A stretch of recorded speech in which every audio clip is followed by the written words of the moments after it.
Hi friends, welcome to Tushara Aradhya YouTube channel. ಬನ್ನಿ ಇವತ್ತು ಗೋಬಿಯಷ್ಟೇ ರುಚಿ ಕೊಡುವ ಬೇಬಿ ಕಾರ್ನ್ ಪೆಪ್ಪರ್ ಫ್ರೈ ಮಾಡೋದು ಹೇಗೆ ಅಂತ ತಿಳಿಸ್ಕೊಡ್ತೀನಿ. ಮೊದಲಿಗೆ ಇದಕ್ಕೆ ಬೇಕಾಗಿರುವಂತಹ ಸಾಮಗ್ರಿ, ನಾನಿಲ್ಲಿ ಸುಮಾರು 1/4 kgಯಷ್ಟು ಬೇಬಿ ಕಾರ್ನ್ ತೊಗೊಂಡಿದ್ದೀನಿ. ನಂತರ ಮಸಾಲೆಗೆ ಒಂದು ಸ್ವಲ್ಪ ಕೊತ್ತಂಬರಿ ಸೊಪ್ಪು, ಸ್ವಲ್ಪ ಪುದೀನ ಸೊಪ್ಪು, 1/4 ಇಂಚ್ ಶುಂಠಿ, 2 ಬೆಳ್ಳುಳ್ಳಿಯಷ್ಟು ಸಿಪ್ಪೆ ತೆಗೆದಿಟ್ಕೊಂಡಿದ್ದೀನಿ. ನಂತರ 2 ಜಾಮ್ ಟೊಮೊಟೊ ಸಣ್ಣದಾಗಿ ಕಟ್ ಮಾಡ್ಕೊಂಡಿದ್ದೀನಿ. ನೀರು ಹಾಕ್ತಾ ಇದನ್ನು ನಾವು ಗ್ರೈಂಡ್ ಪೇಸ್ಟ್ ಮಾಡ್ಕೊಬೇಕಾಗತ್ತೆ, ಉಪ್ಪೇನು ಹಾಕೋದು ಬೇಡ. ಸೊ ನಂತರ ಇದಕ್ಕೆ 1 ಕ್ಯಾರೆಟ್, 2 ಈರುಳ್ಳಿ ಮತ್ತು ಬೇಬಿ ಕಾರ್ನ್ನ ಹಚ್ಚಿಟ್ಕೊಂಡಿದ್ದೀನಿ. ಸೊ ಗ್ಯಾಸ್ ಫ್ಲೇಮ್ನ ಆನ್ ಮಾಡಿ ಒಂದು ಪಾತ್ರೆ ಇಟ್ಕೊಳ್ಳೋಣ. ಏಕೆಂದರೆ ಬೇಬಿ ಕಾರ್ನ್ನ ನಾವು ಫ್ರೈ ಮಾಡಬೇಕು. ಸ್ವಲ್ಪ ಹಗಲು ಆಗಿರೋ ಪಾತ್ರೆನೇ ತೊಗೊಳ್ಳಿ, ಏಕೆಂದರೆ ಇದೊಂದೇ ಪಾತ್ರೆಯಲ್ಲಿ ಕಂಪ್ಲೀಟಾಗಿ ನಮಗೆ baby corn pepper fry ready ಆಗುತ್ತೆ. ಪಾತ್ರೆಗೆ ನಾನು ಸುಮಾರು 3-4 ಸ್ಪೂನಷ್ಟು ಎಣ್ಣೆಯನ್ನು ಹಾಕ್ಕೊತಾ ಇದ್ದೀನಿ. ಎಣ್ಣೆ ಕಾದ ನಂತರ ಏನು ಕಟ್ ಮಾಡಿ ಇಟ್ಕೊಂಡಿದ್ದೆ ಬೇಬಿ ಕಾರ್ನ್ ಅದನ್ನು ಸೇರಿಸ್ಕೊಳ್ಳೋಣ. ಇಲ್ಲಿ ನೀವು ಬೇಬಿ ಕಾರ್ನ್ನ ಈ ಥರ ಸರ್ಕಲ್ ಶೇಪಲ್ಲಿ, ಅಂದರೆ ರೌಂಡ್ ಶೇಪಲ್ಲಿ ಬೇಕಾದರೂ ಕಟ್ ಮಾಡ್ಕೊಬೋದು, ಅಥವಾ ಉದ್ದಕ್ಕೆ ಬೇಕಂತಂದರೆ ಉದ್ದಕ್ಕೆ ಬೇಕಾದರೂ ಕಟ್ ಮಾಡ್ಕೊಬೋದು. ಏಕೆಂದರೆ ಜೋಳ ತುಂಬ ಎಳೆದಿದ್ರೆ ಯಾವ ಥರ ಬೇಕಿದ್ರೂ ನಾವು ಅದನ್ನು ಕಟ್ ಮಾಡ್ಕೊಬೋದು. ನಾನೇನಂತ ಅಂದರೆ ನನ್ನ ಮಗ ಗೋಬಿ ಇಷ್ಟಪಡ್ತಾನೆ, ಹಾಗಾಗಿ ಸ್ವಲ್ಪ ಅದು ರೌಂಡ್ ಶೇಪಲ್ಲಿ ಇದ್ದರೆ ಗೋಬಿ ಅನ್ನೋ ಫೀಲಲ್ಲೇ ತಿಂತಾನೆ ಅಂತ ಹೇಳಿ ಈ ಶೇಪಲ್ಲಿ ನಾನು ಅದನ್ನು ಕಟ್ ಮಾಡ್ಕೊಂಡಿದ್ದೀನಿ. ಗ್ಯಾಸ್ ಫ್ಲೇಮ್ನ ಮೀಡಿಯಮ್ಗೆ ಇಟ್ಕೊಳ್ಳಿ. ಇದನ್ನು ಸುಮಾರು 5-6 ನಿಮಿಷನಾದರೂ ಫ್ರೈ ಮಾಡಬೇಕಾಗುತ್ತೆ. ಅಂದರೆ ಎಳೆದಿದೆ ಆದರೂ ಕೂಡ 5-6 ನಿಮಿಷ ನಾವು ಇದನ್ನು ಚೆನ್ನಾಗಿ ಫ್ರೈ ಮಾಡಬೇಕು. ಎಣ್ಣೆನ ಜಾಸ್ತಿ ಹಾಕ್ಕೊಳ್ಳೋದು ಬೇಡ, ಪುನಃ ಮಸಾಲೆಗೆ ನಾವು ಎಣ್ಣೆ ಹಾಕ್ಕೊಳ್ಳೋದಿದೆ. ಎಣ್ಣೆ 3-4 ಸ್ಪೂನ್ ಇದ್ದರೆ ಸಾಕಾಗುತ್ತೆ. ನಂತರ ಸ್ವಲ್ಪ ಉಪ್ಪನ್ನು ಸೇರಿಸ್ಕೊತಾ ಇದ್ದೀನಿ. ಸೊ ಇಲ್ಲಿ ಜೋಳಕ್ಕೆ ಬೇಕಾಗಿರುವಷ್ಟು ಮಾತ್ರ ಉಪ್ಪನ್ನು ನಾನು ಸೇರಿಸ್ಕೊಂಡು ಪುನಃ ಇದನ್ನು ಚೆನ್ನಾಗಿ ಫ್ರೈ ಮಾಡ್ತೀನಿ. ಎಲ್ಲಿವರೆಗೆ ಅಂತಂದರೆ ಅದು ಫುಲ್ ಬ್ರೌನ್ ಕಲರ್ ಬರಬೇಕು. ಸುಮಾರು 6 ನಿಮಿಷನಾದರೂ ಟೈಮ್ ತಗೊಳ್ಳುತ್ತೆ. ಸೊ ಬ್ರೌನ್ ಕಲರ್ ಬರೋವರೆಗೂ ಇದನ್ನು ಚೆನ್ನಾಗಿ ಫ್ರೈ ಮಾಡ್ಕೊಳ್ಳೋಣ. ನಾನಿಲ್ಲಿ ಜೋಳನ ಹೊರಗಡೆಯಿಂದ ಏನೂ ತಂದಿಲ್ಲ, ನಮ್ಮ ಹೊಲದಲ್ಲಿ ಹಾಕಿದ್ವಿ. ತುಂಬ ಬಿಟ್ಟಿತ್ತು, ಅದರಲ್ಲಿ ಇವತ್ತು ಈ ಒಂದು ರೆಸಿಪಿ ಮಾಡೋಣ ಅಂತ ಹೇಳಿ ಮಾಡ್ತಾಯಿದ್ದೀನಿ. ಏನಂತಂದರೆ ಡೈಲಿ ಬೇರೆ ಬೇರೆ ರೀತಿ ರೆಸಿಪಿಗಳನ್ನ ನಾವು ಟ್ರೈ ಮಾಡ್ತಾನೇ ಇದ್ದೀವಿ. ಅದರಲ್ಲಿ ನನ್ನ ಮಗನಿಗೆ ಗೋಬಿ ಇಷ್ಟ ಅಂತ ಹೇಳಿ ಇದನ್ನು ಮಾಡಿಕೊಡ್ತಾಯಿದ್ದೀನಿ. ಇವತ್ತಿಗೆಲ್ಲ ಹೊರಗಡೆ ಗೋಬಿ ಕೊಡ್ಸೋಕ್ಕೆ ತುಂಬ ಭಯ ಆಗುತ್ತೆ. ನ್ಯೂಸಲ್ಲೆಲ್ಲ ಈ ಕೆಲವೊಂದು ವಿಚಾರಗಳು ನಾನು ಕೇಳ್ತಾ ಇದ್ದರೆ ಯಾವುದನ್ನು ಕೊಡಿಸೋದು ಯಾವುದನ್ನು ಬಿಡೋದು ಅನ್ನೋದೇ ಡೌಟ್ ಶುರು ಆಗಿಬಿಡುತ್ತೆ ಪೇರೆಂಟ್ಸ್ಗಳಿಗೆ. ಸೊ ಹಾಗಾಗಿ ಆದಷ್ಟು ಮನೇಲಿ ಒಂದಷ್ಟು ಹೆಲ್ತಿ ಫುಡ್ನ ಮಾಡ್ಕೊಳ್ಳೋಣ. ನೋಡಿ ಎಷ್ಟು ಚೆನ್ನಾಗಿ ಫ್ರೈ ಆಗಿದೆ ಅಲ್ವಾ. 6 ನಿಮಿಷ ಟೈಮ್ ತೊಗೊಂಡಿದ್ದೆ. ಇದನ್ನು ನಾನು ಸೆಪ್ರೇಟ್ ಒಂದು ಪ್ಲೇಟ್ಗೆ ಟ್ರಾನ್ಸ್ಫರ್ ಮಾಡ್ಕೊತಾ ಇದ್ದೀನಿ. ಯಾಕೆ ಅಂತಂದರೆ ಪುನಃ ನಾನು ಇದೇ ಪಾತ್ರೆಯಲ್ಲಿ ನೆಕ್ಸ್ಟ್ ಇದನ್ನು ನಾನು ಕಂಟಿನ್ಯೂ ಮಾಡ್ತೀನಿ. ಕಾರ್ನೆಲ್ಲ ಸೆಪ್ರೇಟ್ ಎತ್ತಿಟ್ಕೊಂಡಾಯಿತು.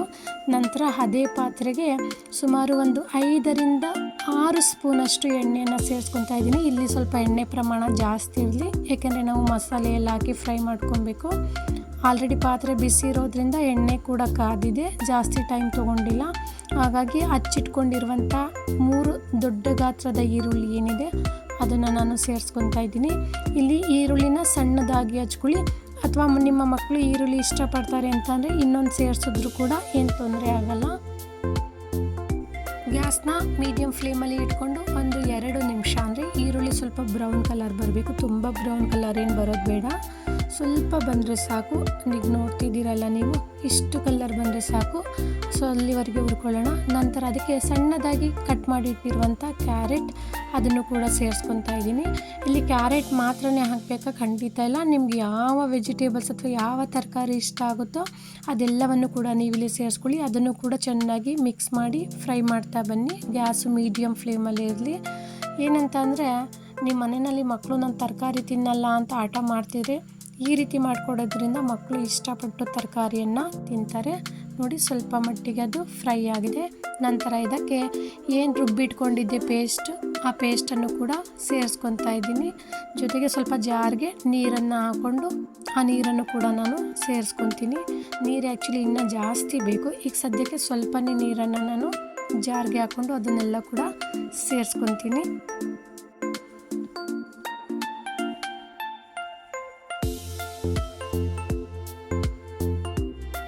ನಂತರ ಇದನ್ನು ಚೆನ್ನಾಗಿ ಮಿಕ್ಸ್ ಮಾಡೋಣ. ಗ್ಯಾಸು ಮೀಡಿಯಮ್ ಫ್ಲೇಮಲ್ಲೇ ಇರಲಿ. ಸೊ ಇಲ್ಲಿ ನಮಗೆ ನೀರು ಸ್ವಲ್ಪ ಇನ್ನೂ ಸ್ವಲ್ಪ ಬೇಕಾಗುತ್ತೆ, ಏಕೆಂದರೆ ಅದೆಲ್ಲ ಚೆನ್ನಾಗಿ ಕುದಿಬೇಕು. ಈಗ ನೀವು ನೋಡ್ತಿದ್ದೀರಲ್ಲ ಕುದೀತಾ ಇದೆ.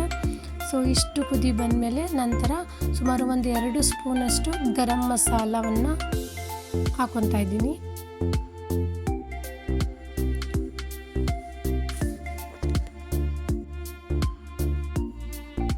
ಸೊ ಇಲ್ಲಿ ನಾನಿಲ್ಲಿ ಮಾಡ್ತಿರೋದು ಬೇಬಿಕಾರ್ನ್ ಪೆಪ್ಪರ್ ಫ್ರೈ, ಹಾಗಾಗಿ ಮೇಯ್ನ್ ಇಂಗ್ರೀಡಿಯೆಂಟ್ ಪೆಪ್ಪರು. ಸುಮಾರು 2 ಸ್ಪೂನಷ್ಟು ಪೆಪ್ಪರ್ ಪೌಡರು, ಇದು ಮನೇಲಿ ಪುಡಿ ಮಾಡಿ ಇಟ್ಕೊಂಡಿರೋದು. ಆ ಪೆಪ್ಪರ್ ಪೌಡರನ್ನು ನಾನು ಸೇರಿಸ್ಕೊತಾ ಇದ್ದೀನಿ. ಸೊ ಚೆನ್ನಾಗಿ ಮಿಕ್ಸ್ ಮಾಡ್ಕೊಳ್ಳೋಣ. ನೋಡಿ, ಇಲ್ಲಿವರೆಗೆ ಏನೋ ಅಂಥದ್ದೇನು ಅನ್ನಿಸ್ತಿರ್ಲಿಲ್ಲ, ಬಟ್ ಈ ಮಸಾಲೆ 2 ಮಸಾಲೆ ಹಾಕಿರೋದು, ಆಗಲೇ ಅದ್ರ ಆರೋಮ ಎಲ್ಲ ತುಂಬ ಚೆನ್ನಾಗಿ ಬರ್ತಾಯಿದೆ.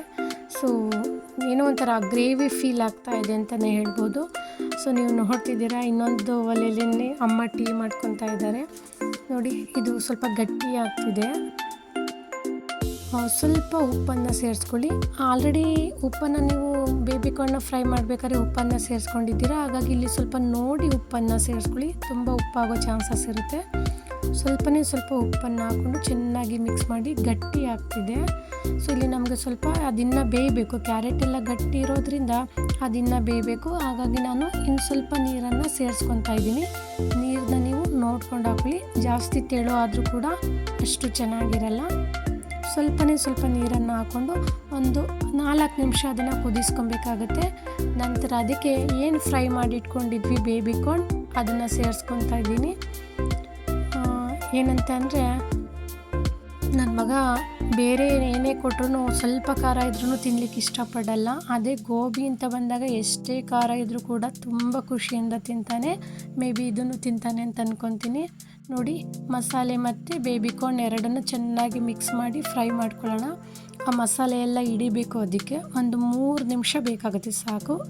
ಆಲ್ಮೋಸ್ಟ್ ರೆಡಿ ಆಗಿದೆ. ಫ್ಲೇಮ್ನ ಕಡಿಮೆ ಮಾಡಿಕೊಂಡು ಒಂದು ಅರ್ಧ ಹೋಳು ನಿಂಬೆ ರಸವನ್ನು ನಾನಿಲ್ಲಿ ಸೇರಿಸ್ಕೊತಾ ಇದ್ದೀನಿ. ಏನಂತಂದರೆ, ಏನೇ ಮಾಡಿದ್ರೂ ಲಾಸ್ಟಲ್ಲಿ ನಿಂಬೆ ರಸ ಸೇರಿಸ್ಕೊಳ್ಳೋದ್ರಿಂದ ಕಂಪ್ಲೀಟಾಗಿ ಇದ್ರ ರುಚಿನೇ ಬದಲಾಗುತ್ತೆ. ಇಲ್ಲಿ ಮೇಯ್ನ್ 2 ಇಂಗ್ರೀಡಿಯೆಂಟ್ ಅಂತಂದರೆ, ಒಂದು ಬೇಬಿಕಾರ್ನ್, ಮತ್ತೊಂದು ಪೆಪ್ಪರ್ಸ್ ಪೌಡರು. ಸೊ ಹಾಗಾಗಿ ಇವೆರಡು ಮೇನ್ ಇಂಗ್ರೀಡಿಯೆಂಟ್ ಅಂತಲೇ ಹೇಳ್ಬೋದು.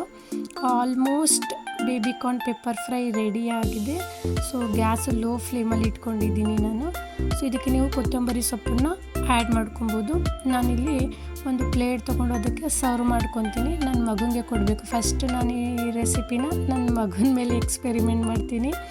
ಅಂದರೆ ಅವನು ಇಷ್ಟಪಡ್ತಾನೇನೋ ಒಂದೇ ಕಾರಣಕ್ಕಷ್ಟೇ, ಬೇರೆ ಏನೂ ಉದ್ದೇಶ ಇಲ್ಲ ಇಲ್ಲಿ. ನೋಡಿ, ಆಲ್ಮೋಸ್ಟು ರೆಡಿಯಾಗಿದೆ. ನಂತರ ಸ್ವಲ್ಪ ಗಾರ್ನಿಷ್ಗೆ ಕೊತ್ತಂಬರಿ ಸೊಪ್ಪನ್ನು ಹಾಕ್ಕೊಂಡು, ಸ್ವಲ್ಪ ಅವನಿಗೆ ಅಟ್ರಾಕ್ಟಿವ್ ಆಗಲಿ, ನೋಡಿದ ತಕ್ಷಣ ಅವನ್ನ ಇಂಪ್ರೆಸ್ ಮಾಡಲಿ ಅಂತ ಹೇಳಿ 1 ಪೀಸ್ ಲೆಮನ್ನು ಮತ್ತು 1-2 ಪೀಸ್ ಈರುಳ್ಳಿಯನ್ನು ಇಡ್ತಾಯಿದ್ದೀನಿ. ಈಗ ಅವನು ಕೊಡ್ತೀನಿ. ನೋಡೋಣ ಬನ್ನಿ ಏನು ಹೇಳ್ತಾನೆ ಅಂತ. ಚಿನ್ನಮ್ಮ, ಕಾರ್ನ್ ಫ್ರೈ ಹೆಂಗಿದೆ ಮಗನೇ? ಸೂಪರ್. ಖುಷಿ ಆಯ್ತಾ ನಿಮಗೆ? ಯಾರೆಲ್ಲ ಫಸ್ಟ್ ಟೈಮ್ ನನ್ನ ಚಾನಲನ್ನು ನೋಡ್ತಾ ಇದ್ದೀರಾ, ಪ್ಲೀಸ್ ಚಾನಲನ್ನು ಸಬ್ಸ್ಕ್ರೈಬ್ ಮಾಡಿ, ಪಕ್ಕದಲ್ಲಿ ಕಾಣುವಂತಹ ಬೆಲ್ ಐಕಾನನ್ನು ಪ್ರೆಸ್ ಮಾಡಿ, ವಿಡಿಯೋನ ಲೈಕ್ ಮಾಡಿ ಮತ್ತು ನಿಮ್ಮ ಫ್ರೆಂಡ್ಸ್ಗೂ ಕೂಡ ಶೇರ್ ಮಾಡಿ.